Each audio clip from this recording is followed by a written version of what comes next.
নমস্কার, নিউজ 18 বাংলা আপনাদের সকলকে স্বাগত। চোখ রাখছি বিস্তারিত খবরে। প্রথমেই যে খবরে চোখ রাখবো তাহলে দিল্লির খবর, কারণ নিজেদের শক্তি আজকে দেখাবেন বিরোধীরা আবারও একবার। অরবিন্দ কেজরিওয়ালের ডাকে আজকে দুপুরে জানতার মান্তারের ধর্ণা রয়েছে। এই মঞ্চ থেকে ফের বিজেপি বিরোধী ঐক্যে শান। এবারে নরেন্দ্র মোদীর চৌকাঠে থেকেই মোদী সরকারের বিরুদ্ধে আরো সুর চড়াবেন মমতা বন্দ্যোপাধ্যায় সহ অন্যান্য বিরোধী দলের নেতৃত্বরা।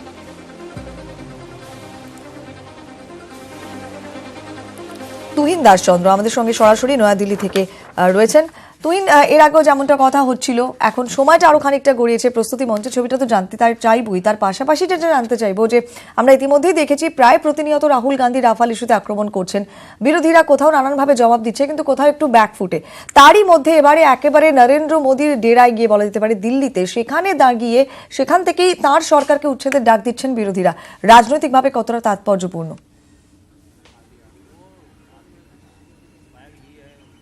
রাজনৈতিকভাবে যথেষ্ট তাৎপর্যপূর্ণ। তার কারণ হচ্ছে লোকসভা নির্বাচনের একেবারে আগে, অর্থাৎ বলা যায় লোকসভা নির্বাচন একেবারে দোরগোড়ায় 2019-এর, এবং সেই সময় বিজেপি বিরোধী রাজনৈতিক শক্তিগুলো একেবারে একজোট হয়ে বিজেপিকে এদেশ থেকে হটাতে চাইছে, এবং তাদের যে প্রচার, বিজেপি বিরোধী প্রচার 2019-এর লোকসভা নির্বাচনকে সামনে রেখে সেটাকে তুঙ্গে নিয়ে যাচ্ছে।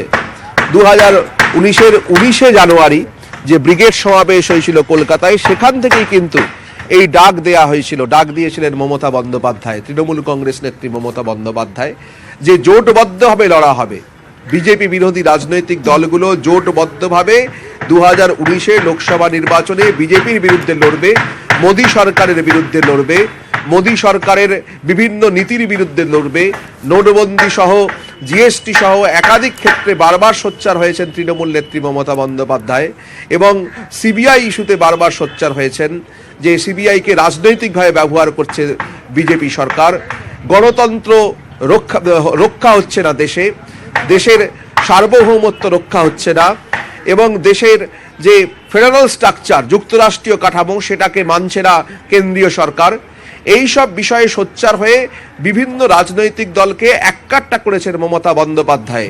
পাশে পেয়েছেন চন্দ্রবাবু নাইডু, অরবিন্দ কেজরিওয়ালের মতন হেভিওয়েট নেতৃত্বকে, এবং তারা কিন্তু জোটবদ্ধভাবে লড়াইয়ের যে প্রয়াস বা প্রস্তুতি শুরু করে দিয়েছেন, সেই প্রস্তুতি বলা যেতে পারে একেবারে প্রস্তুতি নিয়েছিলেন, সেই প্রস্তুতির প্রচার একেবারে তুঙ্গে চলে এলো যখনই দিল্লির ময়দানে, রাজধানীর ময়দানে এই বিজেপি বিরোধী শক্তিগুলোর জোটবদ্ধ ছবি ধরা পড়ছে। এবং আজকের যে ধর্ণা মঞ্চ, যন্তর মন্তরে যে ধর্ণা মঞ্চ, দিল্লির যন্তর মন্তরে, সেখানেও কিন্তু গণতন্ত্র বাঁচাও এই স্লোগানই কিন্তু এখান থেকে উঠবে, অর্থাৎ বিজেপি সরকারের বিরুদ্ধে। আমি আমার ক্যামেরা পার্সন সুদীপকে আরেকবার বলবো সেই মঞ্চের ছবি দেখাতে, যেখানে ধর্ণা মঞ্চ, সেখানে একেবারে পরিষ্কারভাবে দেয়া রয়েছে বি.আর. আম্বেদকরের ছবি, এবং তার পাশেই কিন্তু লেখা রয়েছে তারাশাহী হাটাও লোকতন্ত্র বাঁচাও, তারাশাহী হাটাও লোকতন্ত্র বাঁচাও, অর্থাৎ গণতন্ত্র বাঁচাও। সেই কথাই কিন্তু একেবারে পোস্টারে রয়েছে, ব্যানারে রয়েছে, এবং সেটাই কিন্তু এই সভার মূল স্লোগান, এই ধর্ণা মঞ্চের মূল স্লোগান। গত কয়েকদিন আগেই কলকাতায় মেট্রো চ্যানেলে লাগাতার ধর্ণা আন্দোলন কর্মসূচি নিয়েছিলেন মমতা বন্দ্যোপাধ্যায়। সেখানে চন্দ্রবাবু নাইডু উপস্থিত হয়েছিলেন, তেজস্বী যাদব উপস্থিত হয়েছিলেন। চন্দ্রবাবু নাইডুকে পাশে নিয়ে মমতা বন্দ্যোপাধ্যায় এই দিল্লির কর্মসূচির কথা ঘোষণা করেছিলেন, এবং সেই জায়গা থেকে ব্রিগেডের সমাবেশে যে সমস্ত রাজনৈতিক দল, বিজেপি বিরোধী রাজনৈতিক দলের নেতারা উপস্থিত হয়েছিলেন, 23 থেকে 24টি রাজনৈতিক দল, সেই সমস্ত রাজনৈতিক দলের প্রতিনিধিরাই কিন্তু আজ এই সমাবেশ মঞ্চে, আজ এই ধর্ণা মঞ্চে, দিল্লির সমাবেশ মঞ্চে উপস্থিত থাকবেন। এবং সেই সঙ্গে চন্দ্রবাবু নাইডু, অরবিন্দ কেজরিওয়াল, তেজস্বী যাদব, অখিলেশ যাদব, শরদ পাওয়ারের মতো নেতারাও কিন্তু এই মঞ্চে উপস্থিত থাকবেন। মমতা বন্দ্যোপাধ্যায়ের 3টের সময় এই ধর্ণা মঞ্চে এসে পৌঁছানোর কথা রয়েছে, এবং এই ধর্ণা মঞ্চ থেকে বিজেপি বিদায়ের ডাক দেয়া হবে। দিল্লির ময়দানে, দিল্লি রাজধানীর মাটি থেকে, একেবারে নরেন্দ্র মোদী চৌকাঠ থেকে নরেন্দ্র মোদী সরকারকে হটানোর ডাক দেয়া হবে, বিজেপি সরকারকে বিদায়ের ডাক দেবেন বিরোধীরা।